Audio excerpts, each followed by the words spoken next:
Some secrets will not stay hidden. In the middle of quiet Kansas, one farmer's normal day turns into a find that changes everything. What is under his land? Watch closely. The answer might surprise you. Make sure to like this video, subscribe, and tell us where you're watching from in the comments. The morning sun came up slowly over the wide plains of Red Creek, Kansas, coloring the dry grass in shades of gold. The town was small, quiet, and forgotten by time. Nothing special ever happened there. People lived simple lives, talked little, and worked hard to keep what they had. For most of them, the land was not just property. It was memory, legacy, and home. Among them was Walter Green, a man whose hands were rough from many years of farming and whose eyes showed the calm of someone who had long stopped expecting surprises from life. His ranch was on the edge of town, a big stretch of land with old barns and wooden fences turned silver by years of wind and rain. It had been his father's land before him and his grandfather's before that. Walter's world was all about this soil, his cattle, and the usual pattern of the seasons. That morning started like any other. The smell of hay mixed with the light smell of dew. Walter filled a bucket with feed, called his cows by name, and listened to their low, happy sounds as they came around. His boots sank a little in the soft earth as he walked across the field. For a man close to 70, he was still strong, though his back ached from long days and longer nights. Inside the farmhouse, the walls were covered with old photos, black and white faces smiling a little from another time. His late wife, Mary, smiled from one of them, her hand resting gently on his shoulder. She had died 5 years ago, and since then the house had grown silent. His children lived far away in cities where the sound of wind in the grass meant nothing. Letters came sometimes, calls too, but Walter liked the company of his land better. It never forgot him. As he crossed the far pasture, the air felt heavier than usual. The sky was bright, but the ground seemed darker. The soil was freshly moved after last night's rain. He stopped near the western fence where an old oak tree spread its branches like a guard. That was when something caught his eye, a shine of metal among the roots. At first, he thought it was a piece of junk, maybe a lost tool or a bit of machine from many years ago. But when he knelt down and brushed away the dirt, his fingers touched cold iron. It was a handle, thick and worn, sticking out of the ground at a strange angle.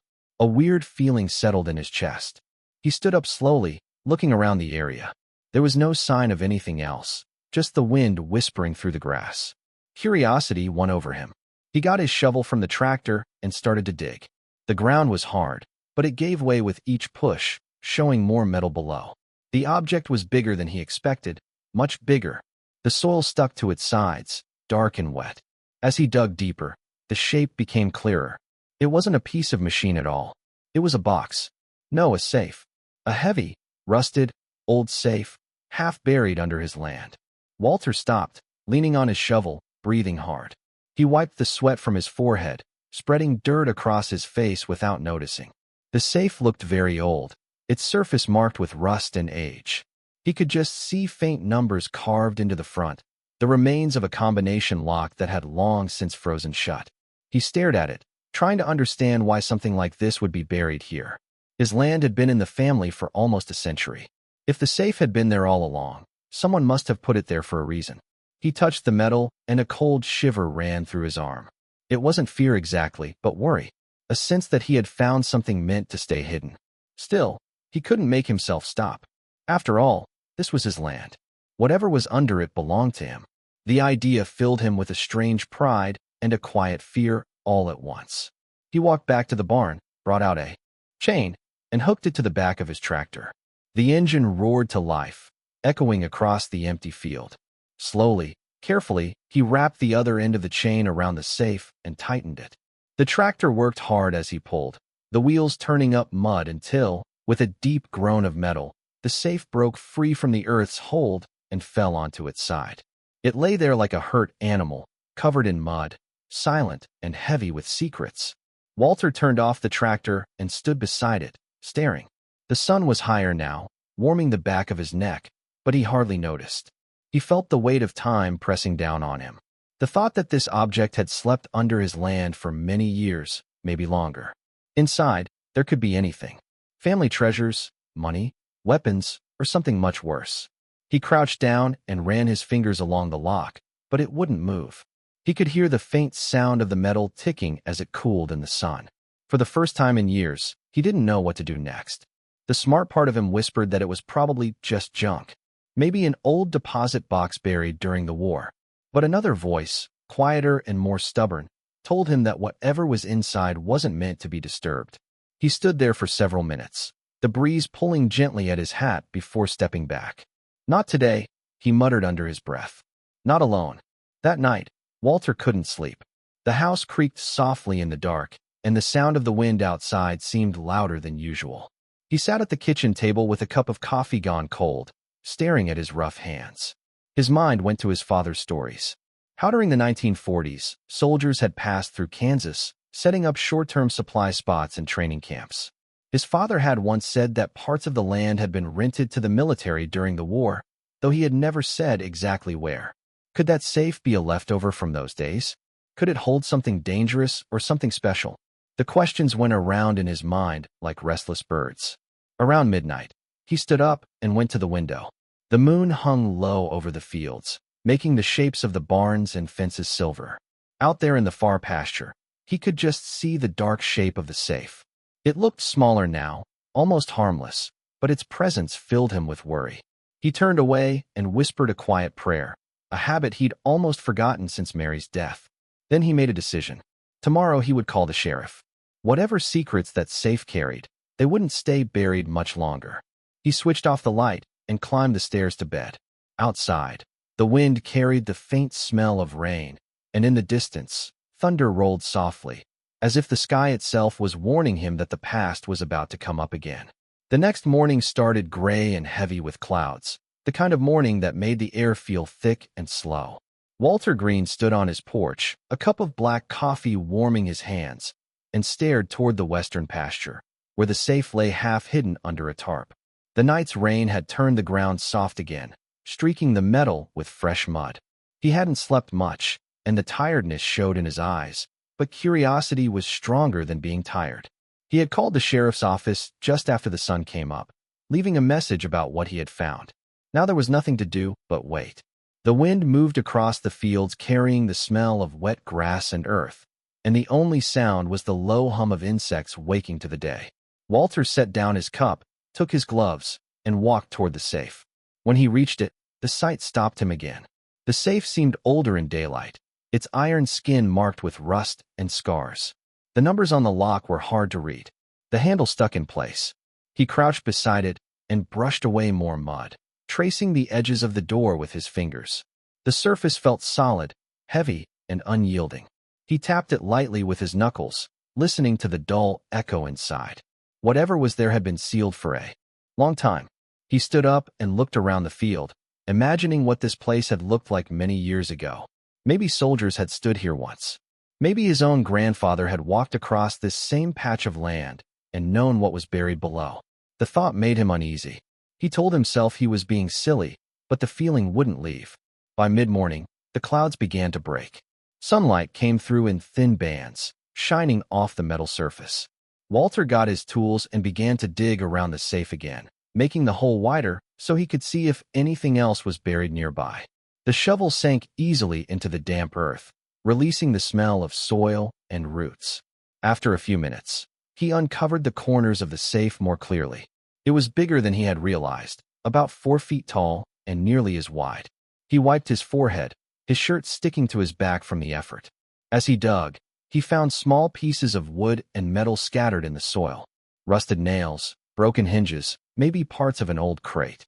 Everything pointed to something done on purpose, not an accident. Someone had buried this here with care. When he finished, Walter sat down on an overturned bucket and studied the safe again. He thought about trying to open it himself. He had a crowbar in the barn, maybe strong enough to push into the door. But the more he looked at the lock, the more he realized how wrong that felt. If this thing was dangerous or military, he could get hurt. If it belonged to someone else once, it wasn't his right to break it open. The phone call to the sheriff seemed like the only smart thing he'd done all day. Still, he couldn't shake the temptation. He walked back to the barn and came out carrying the crowbar anyway. Standing over the safe, he pressed the metal tip into the gap between the door and the frame, pushing gently. The safe didn't move, not even a little. It was sealed tight, and that resistance was enough to stop him. He dropped the crowbar onto the ground and sighed. The sound of tires on gravel got his attention. Down the long dirt road, a white truck was coming toward the house. Walter felt a small wave of relief. Finally, someone else would see it. The truck stopped by the fence and a deputy climbed out, tall and broad-shouldered, wearing mirrored sunglasses and a badge that shone in the sun. "Morning, Mr. Green," he called. "Sheriff said you found something unusual." Walter nodded and waved him over. "Over here," he said. Together, they walked across the pasture until the safe came into view. The deputy whistled softly. "Well, that's something you don't see every day." Walter explained how he had found it. The shine of metal, the digging, the tractor pulling it free. The deputy listened carefully, crouching to check the surface. "Looks military," he said after a moment. "Old, maybe from the 40s. Hard to tell. I'll radio the sheriff and get someone from the bomb squad out here. We can't take chances with things like this." Walter agreed, though the words made his stomach tighten. The deputy stayed for a while, taking pictures with his phone and marking the area with yellow tape. When he left, Walter stood alone again, the hum of the truck fading behind him. The hours passed slowly. He went back to his chores, fixing a fence and feeding the cattle, but his thoughts kept going back to that patch of ground. By afternoon, the sky had cleared completely and heat shimmered across the fields. Walter sat on his porch watching the road until finally he saw two black SUVs coming. This time there were more people, uniformed officers, a man in a dark jacket with the words "Explosive Ordnance Disposal" across the back, and another in regular clothes carrying a clipboard. They introduced themselves politely, asked him to stay behind the fence, and went to work. Walter watched from a distance, his heart thumping faster than he liked to admit. The men moved slowly, testing the air, tapping the metal, talking quietly. One of them put a small camera through a hole near the hinge. They spoke into radios, their movements careful and planned. Walter couldn't hear much, only bits, rusted, non-reactive, stable. But those words gave him hope. As the sun began to go lower, the team finished their check. The man in the jacket walked over to him, his gloves still dusty. "Mr. Green, it's safe to say this thing isn't dangerous." "Not anymore," he said. "Looks like it's been here since World War II. Maybe part of an old supply cache. You did the right thing calling us." Walter breathed out slowly. "So what now?" he asked. "We'll be back tomorrow to open it properly," the man replied. "We need better tools and a containment unit just in case. But whatever's inside, it's not going to blow up your field." He smiled a little before heading back to the truck. When they drove away, the light was fading. The safe sat in the pasture again, silent, waiting. Walter stood beside it, the air cooling around him, the first stars appearing overhead. He felt both relieved and restless. The mystery was still there, just out of reach. He ran his hand over the rough surface one last time before covering it again with the tarp. As he walked back to the house, the sound of the wind through the tall grass reminded him of a whisper, soft, distant, almost like a voice calling from the past. That night, when he turned off the lights and looked out the window, he could see the faint outline of the safe under the moonlight. And for a moment, he thought it looked less like an object and more like a shadow that had been waiting a long, long time to be found. The next morning came bright and cool, the kind of crisp Kansas morning that carried the smell of dust and sunlight. Walter Green stood by the fence, watching as two unmarked trucks rolled down his gravel driveway. The rumble of their engines broke the silence of the prairie. The vehicles stopped near the barn and several men stepped out, uniformed officers, a detective in a plain brown coat, and two technicians in heavy gloves. Walter wiped his hands on his jeans and walked toward them.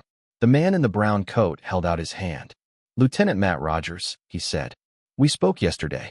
You're the one who found the safe." Walter nodded. "That's right. Over there by the western fence."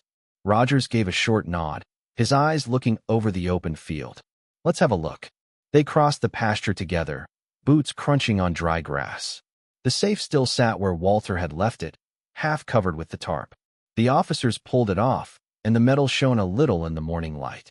The surface looked even rougher now, the rust deeper, the hinges nearly stuck shut. Rogers crouched beside it, running his hand along the side. "Old," he said quietly. "Could be from the 40s, maybe earlier. Looks like something you'd see on a military transport ship."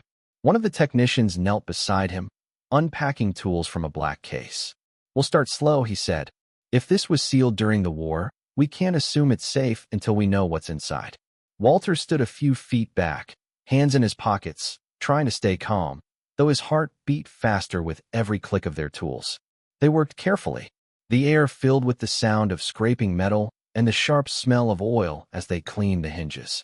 Rogers asked Walter questions while the team worked: how deep it was buried, whether anyone in his family had served in the war, if there had been any buildings here before.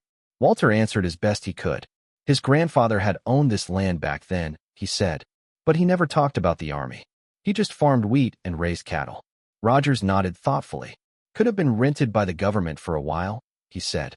They set up small depots all across Kansas during the war. Sometimes they just left things behind. Walter didn't know what to say to that. The idea that something from a war fought 80 years ago was buried in his field made the ground under his boots feel heavier. After nearly an hour, the first hinge gave way with a metallic crack. One of the technicians swore softly and stepped back, then went to work on the second. Walter could hear the tension in every movement, the slow turn of a wrench, the faint creak of old bolts, the quiet instructions between them. Finally, the man stood up. All right, he said. We're ready. Rogers motioned for everyone to step back. Let's see what history left us. The technician grabbed the handle and pulled. At first, nothing happened. Then, with a deep groan of strained metal, the door swung open, releasing a gust of stale, earthy air. The smell was old and metallic, mixed with the faint sting of rust and decay. Rogers lifted his flashlight and aimed it inside. For a long moment, no one spoke. The beam of light showed rows of shapes, dark, uneven, and covered in dirt. Then the details came into focus. Rifles stacked side by side, their barrels eaten by rust. A row of knives and bayonets laid neatly in a crate. Metal boxes stamped with faded numbers. And in one corner the corroded remains of grenades and a long, thin tube that could only have been a bazooka. Walter's breath caught in his throat. Good Lord, he whispered. Rogers stepped closer, checking one of the crates. World War II weapons, he said quietly. Looks like someone buried a whole weapons cache out here. One of the technicians took samples, brushing dust from the surface. Everything's oxidized, he reported. No risk of explosion. These are dead relics. Walter stared into the safe, his mind spinning. Weapons on his land. He had imagined money or maybe family keepsakes, but not this. A grave of steel and war. Why would anyone hide this here? He asked, his voice low. Rogers shook his head. Could have been a temporary stockpile, he said. Sometimes when bases were closed, equipment went missing. Soldiers might have buried it, thinking they'd come back for it. Or maybe someone just didn't want it found. He looked at Walter. You did the right thing calling us. This could have gone bad if you tried opening it alone. Walter nodded a little, unable to look away from the rusted weapons. The sight of them stirred something deep in him, an echo of stories his father used to tell about men who never came home and the ghosts they left behind. The officers began listing the contents, taking photos of every item, marking serial numbers that were still readable. Rogers stood beside Walter as the work went on. You know, he said quietly, a lot of these weapons were given to local National Guard units during the war. There's a good chance this cache came from somewhere near here. Maybe even from someone connected to your family. Walter frowned, not sure how to respond. My grandfather was here during that time, he said, but he never talked about anything like this. Rogers looked at him with mild curiosity. Sometimes men from that generation kept their silence, he said. Maybe he knew. Maybe he didn't. But either way, you just uncovered a piece of history. By late afternoon, the investigation ended. The technicians packed the weapons into padded cases, loading them carefully into the trucks. Rogers signed a few papers and handed one copy to Walter. We'll be keeping most of this for checking, he said. But once everything's cleared, anything that's safe and legally okay can be returned to you if you want it. Some folks keep these things as family artifacts. Walter looked at the paper, then at the empty space where the safe had stood. I don't know what I'll do with it, he said quietly. Take your time, Rogers replied. You've got quite a story here. When the trucks drove off, the sun was already going toward the horizon, coloring the fields in amber light. Walter stood alone again, his shadow stretching long across the pasture. The ground where the safe had been looked scarred, a dark wound against the golden grass. He felt both proud and uneasy. as if he had disturbed something ancient and special. The sound of the wind carried faintly across the land, and for a moment he thought he could hear the distant echo of marching boots and muffled voices fading into the soil. He took off his hat and pressed it against his chest. Whatever secrets his land had been keeping, they were no longer buried. But the truth, he realized, often came with a weight of its own, a quiet burden that time could not completely wash away. The following weeks passed in a haze of quiet thinking. The investigation had ended, the officers had gone, and the land had returned to its usual stillness. Yet something in Walter Green's life felt changed forever. He often found himself drawn back to the spot where the safe had been dug up, standing there for long times, with his hands resting on the fence, staring at the soil that had once hidden the past. The earth looked ordinary now, covered again with grass and wildflowers. But Walter knew it was no longer just land. It was history, memory, and blood. Every gust of wind seemed to carry whispers of another time. A week after the discovery, a man from the local history museum arrived, introducing himself as Dr. Samuel Price, a historian who knew a lot about World War II supplies. He had heard about the weapons cache through official ways and asked if he could speak with Walter. They sat together on the porch, the afternoon sun warm on the wood, as Walter told him everything he remembered about his family and the farm's history. Price listened closely, writing notes in a small leather notebook, his eyes lighting up whenever Walter mentioned a date or a name. The historian explained that during the 1940s, this part of Kansas had held several short-term military depots used to store and move supplies across the Midwest. Many were taken apart after the war, but some records were not complete or missing. It was possible, he said, that one of those depots had stood on the very ground where Walter's ranch now lay. The safe could have been a leftover from that time, left behind or hidden on purpose when the site was closed. As they spoke, something in Walter's memory stirred, a vague recall of his father mentioning soldiers camping on the property when he was a boy. It had always sounded like a tall tale, but now it felt real. Later that evening, Walter went up to the attic, searching through old boxes covered in dust. Among the faded photos and yellowed letters, he found one small leather pouch filled with papers that smelled of age and tobacco. Inside were several documents with the name John Green, his grandfather, along with an army symbol. His hands shook a little as he unfolded one of the pages, a letter dated 1944, written in neat cursive.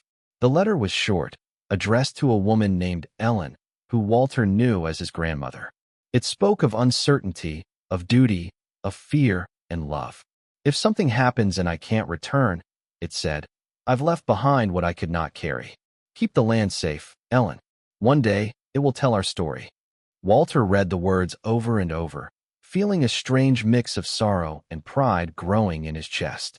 Could his grandfather have buried that safe? Could it have been part of his unit's supplies, hidden away when orders came too fast to get everything? The thought made his throat tighten. He imagined John Green standing in this same field, digging by lantern light, covering up the metal box that would one day come up in his grandson's hands. The distance between them, measured not in years, but in silence, suddenly felt smaller. Over the next few days, Walter shared the discovery with Dr. Price, who checked through military records that a Corporal John Green had served in a supply group stationed near Red Creek in 1944. The name matched perfectly. Price was very excited. Walter was quiet. For the historian, it was a piece of lost history. For Walter, it was a thread that tied him back to a man he had never met, but now felt closer to than ever. The museum asked to keep most of the weapons for saving, promising that Walter's family name would appear in the exhibit. In return, they offered to let him keep several small items. One of the rifles, a bayonet, and the letter after proper registration. Walter agreed without waiting. He cleaned the rifle himself, polishing the metal carefully until it shone a little under the rust. He hung it above his fireplace beside a framed photo of his grandfather he had found among the attic boxes. The letter he placed in a glass case on the mantel where the evening sun could fall across the faded ink.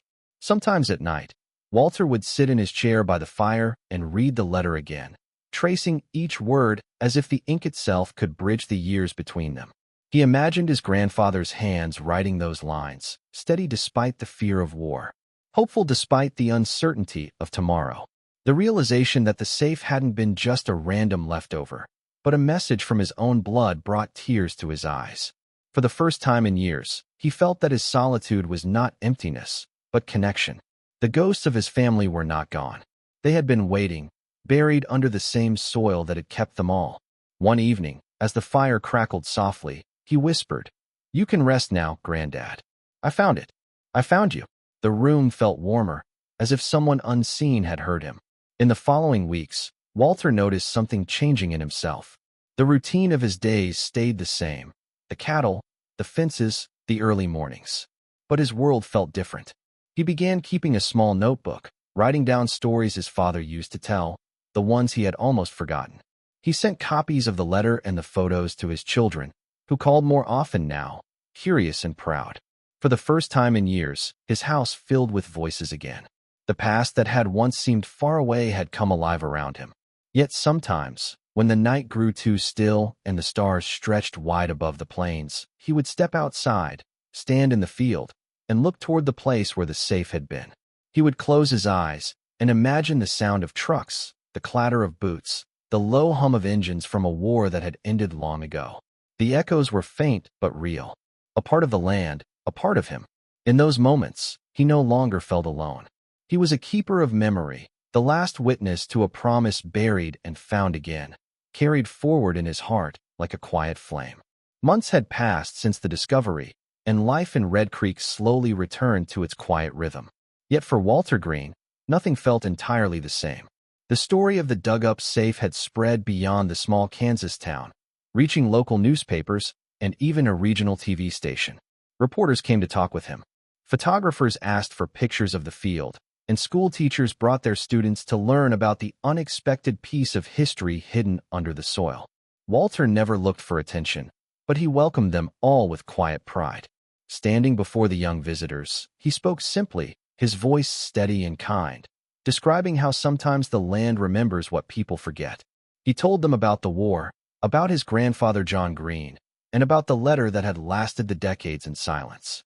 The children listened with wide eyes, their notebooks open, as he explained that history was not only found in books, but also buried in the places we call home. The museum in the nearby city soon opened an exhibit titled Echoes Beneath the Plains, showing the recovered weapons, photos, and the story of the Green family. When the curator invited Walter to the opening, he stood in front of the display case and saw his grandfather's name written under the artifacts. For a long moment, he couldn't speak. Pride grew in his chest, but so did a deep sadness. He realized then that this was not just a story about war or discovery. It was about connection, the kind that time could bury but never destroy. Back at the ranch, Walter decided to make a small space in his home for memory. In the corner of the living room, under the rifle he had cleaned and fixed, he built a simple shelf.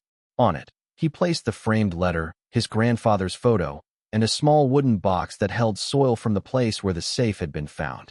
Above it all, he hung a single plaque carved with the words, "For those who came before and for those who remember." The display wasn't big or fancy, but it felt right.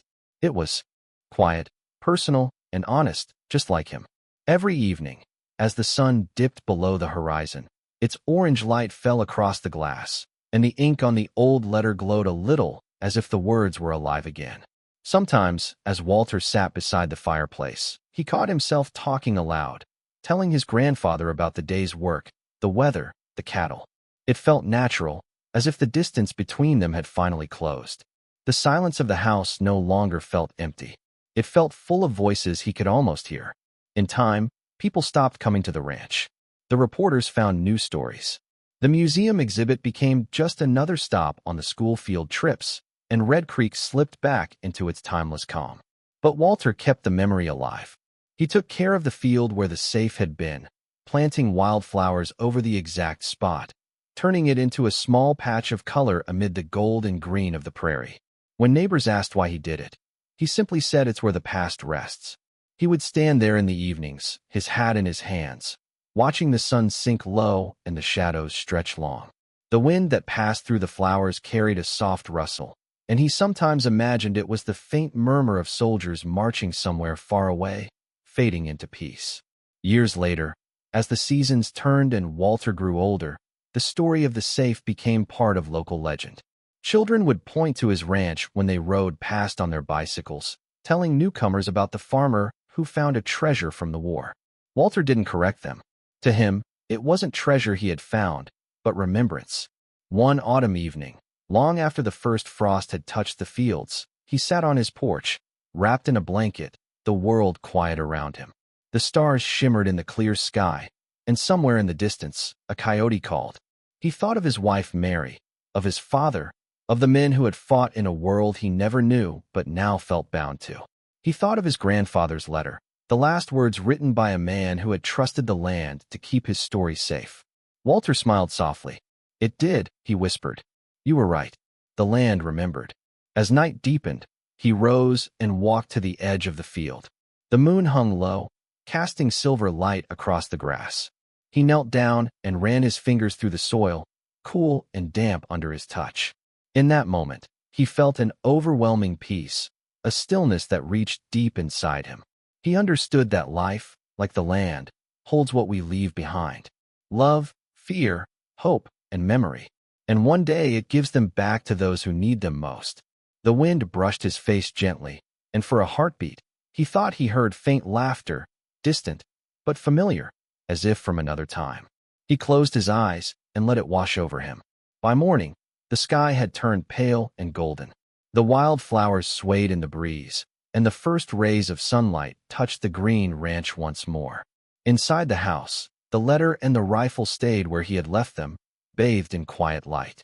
Outside, the field stretched endlessly toward the horizon, peaceful and eternal, carrying the echoes of all that had been. The land had told its story, and in doing so had given Walter Green the one thing he never knew he was missing: a sense of belonging to something greater than himself. And as the day began, Red Creek woke to another quiet dawn, unaware that one man's discovery had turned a simple piece of earth into a living monument to memory and love. Every piece of land carries a story, but this one will stay with you forever. What would you have done in his place? Share your thoughts and tell us where you're watching from. Don't forget to like, subscribe, and stay tuned for more incredible true stories.